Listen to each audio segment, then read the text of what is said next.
Making shots is the best way to be good at making shots. You want to become a great three-point shooter who makes a lot of shots? You got to practice making a lot of shots. What I mean is being in here close and making 5, 10, 15, 20 shots from in close is going to help you make shots from far away. Now sure, if you want to become an elite shooter from out there, of course you have to practice out there. You do. But I saw a lot of people walk in the gym and the first thing they did was go out to the three-point line.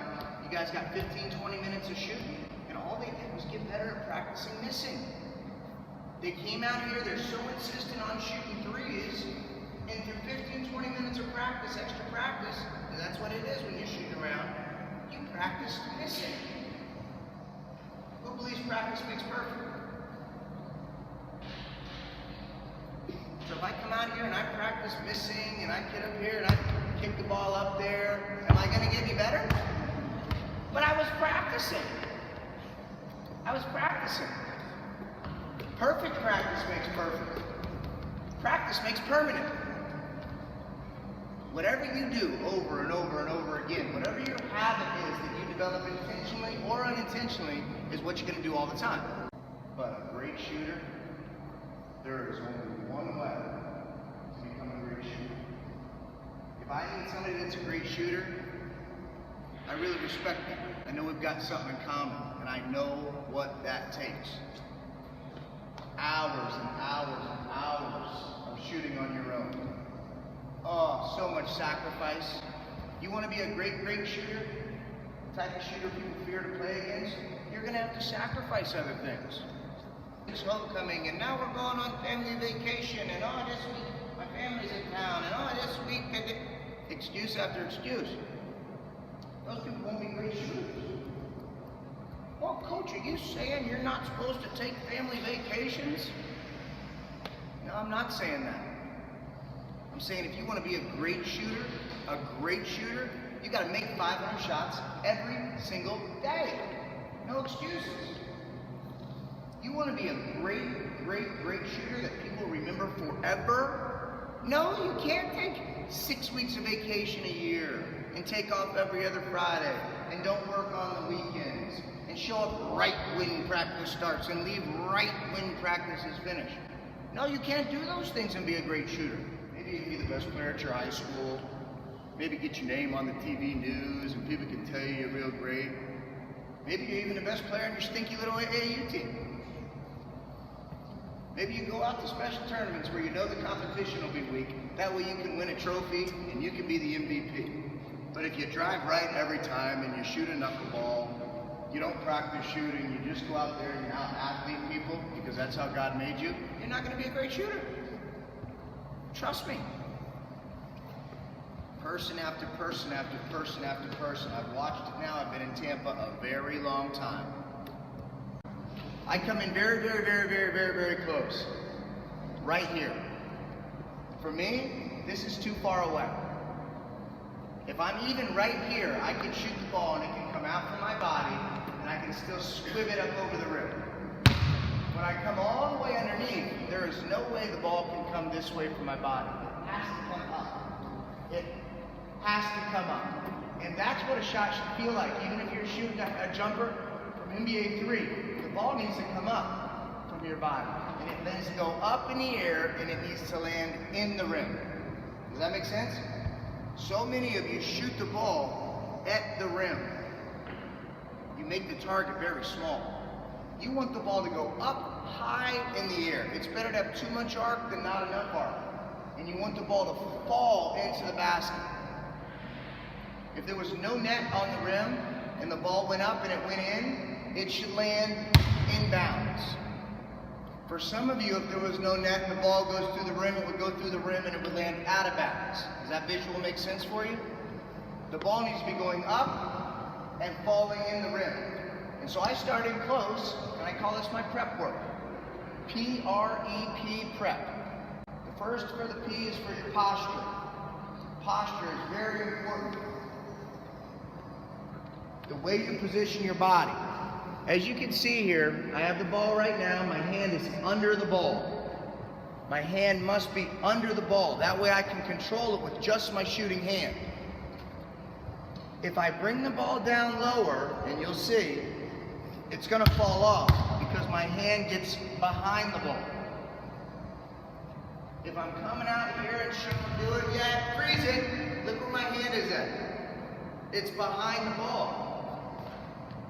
If the ball's down here, your hand will be behind the ball, which is going to force it to come out from your body, and it will not allow it to go in the rim.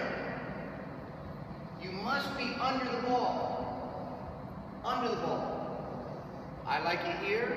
If you can get it here where you're under the ball, so be it. You can't be like this, because then your hand's behind the ball again. You must be under the ball. That's the perfect posture. The next is your rotation. You must have beautiful spin. You must have beautiful spin. One, it looks good. There is no such thing as a good shooter without perfect spin. There's never been one. In the history of the world, there's never been one person who is a good or great shooter that doesn't have the same spin. What does that tell you? Maybe you'll be the first one that can shoot a knuckleball and be great. Maybe you'll be the first one with side spin. Maybe. I never say never. Never ever say never ever. Right? But I would follow what works. You have to have beautiful spin. The next thing that's really important though is my eyes. So many of you, you've played before. What does the coach say when somebody's shooting, they're shooting good? Put a hand in there. Huh? Huh? Put a hand in there what? Why do they say that? So they can't see. If you're shooting from your chest so far away, what's going to happen when you start the ball here and then the ball goes here? You literally cannot see. You are literally guarding yourself. You're putting a hand, worse than a hand, I can see around my hand, you're putting a big, huge basketball right in your face. Now, if you're standing here, it doesn't matter, but what if you're moving? If you shoot from your belly button, or you shoot from your chest, you're not under the ball, you have 0% chance of being a great shooter. See my form, see my follow through, see my spin, see my pocket. My eyes are free to see. When I'm here with perfect posture, the ball is already up, I can see the rim under the ball, and as I shoot, my sight is never interrupted. Close, real close, and the goal I want, so I can make it competitive, is I want to have 10 perfect swish in a row. 10 in a row. If it grazes the rim even a little teeny bit, I'm back to 0. So here I am and I got 0, 1, 2, 3, 4, 5, 6, 7, 8, 9, oh boy, 10. See how easy that is? Could you do that just every day?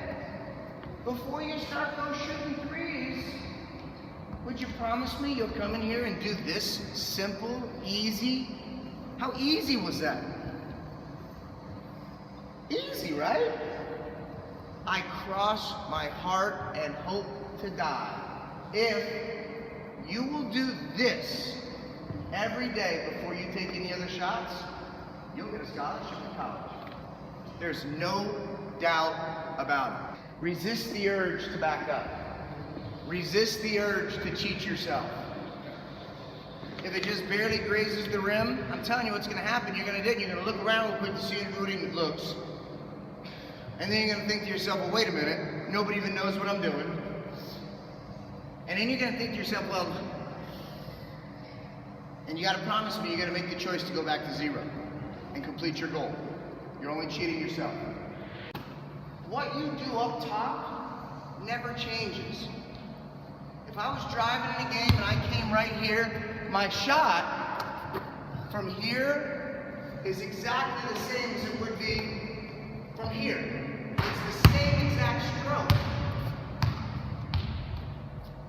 It's the same stroke. You see that? Matt's good at rebounding, but once it comes right to him. That make sense?